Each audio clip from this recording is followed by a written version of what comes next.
ఇక చివరగా మీనరాశి వారికి ఈ వారం ఎలా ఉంటుంది గురువుగారు? మీనరాశి వారికి 3 గ్రహాలు యోగిస్తున్నాయి తల్లి. సప్తమంలో చంద్రుడు, 4లో బుధ శుక్రుడు యొక్క యోగం విశేషమైన వ్యాపార బలాన్ని, ఆర్థిక సంపత్తిని ఈ 2 గ్రహాలు అందిస్తాయి. చంద్రుడు మనోబలాన్ని ఇస్తున్నారు కాబట్టి మనోబలంతో పనులు ప్రారంభించండి. ఆశయం నెరవేరుతుంది. ఉత్సాహంగా ఆలోచించండి. వ్యాపారంలో బ్రహ్మాండమైన ఫలితాలుంటాయి. ఆశించిన లాభాలు వ్యాపార రీత్యా కలుగుతాయి. చురుకైన నిర్ణయాలు తీసుకోవడం ద్వారాగా వేగవంతమైన ఫలితాలు అనుకూలంగా వస్తాయి.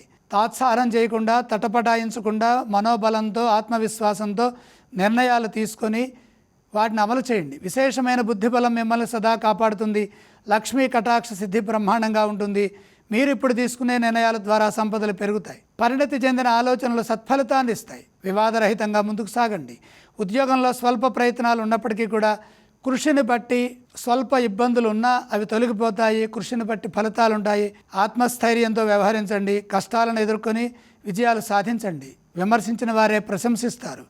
చిత్తశుద్ధి మిమ్మల్ని కాపాడుతుంది. ఒక విషయంలో కడిగిన ముత్యంలా బయటపడతారు. ఈర్ష్యాపరుల యొక్క మాటలు పట్టించుకోవద్దు. వివాదాలకు దూరంగా ఉంటూ విసుగు చెందకుండా ఓర్పుతో సౌమ్యంగా సంభాషించాలి. దగ్గర వారిపైన మీ విసుగుని ప్రదర్శించి విభేదాలకు కాలు దూయవద్దు. దగ్గర వారితో విభేదాలు రాకుండా చూసుకోండి. వారం ప్రారంభంలోనే శుభ సూచకలు ఉంటాయి.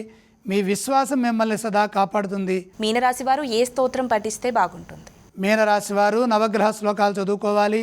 ఇక ఈ రాశి వారు ఏ ఆలయాన్ని సందర్శించాలి? నవగ్రహాలని దర్శించాలి. వీరు ఏవేవి దానం చేస్తే బాగుంటుంది? నవధాన్యం అగ్నికి అర్పించాలి.